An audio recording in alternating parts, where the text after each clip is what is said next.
একটা সময়ের পর মানুষের কষ্ট প্রকাশ করার ভাষা হারিয়ে যায়। কথাগুলো তার গলায় আটকে থাকে, কিন্তু তার এই আটকে থাকা কথাগুলো কেউ শুনতে পায় না। অনেকে আবার ভাবে যে সে মানুষটা কাঁদতেই পারে না, সে মনে হয় কান্না কী জিনিস বোঝেই না, সে তো অনেক শক্ত মানুষ। আসলেই কি সে অনেক শক্ত? না, সে মোটেও শক্ত মানুষ নয়। সেই হচ্ছে সবচেয়ে দুর্বল মানুষ। কারণ কান্না মানুষকে হালকা করে, কান্না মানুষকে শক্ত করে না, কান্না মানুষকে অনেক হালকা করে দেয়। তার কষ্টের ভার একসময় ধীরে ধীরে মরে যায়।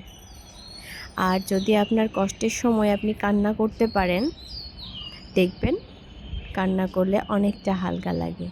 কিন্তু যে কাঁদতে পারে না, সে কিভাবে হালকা হবে? সে তো তার কষ্টের ভার কোনো কিছুকেই দিতে পারছে না, কেউ বুঝছেও না তার কষ্টের কথা। তাহলে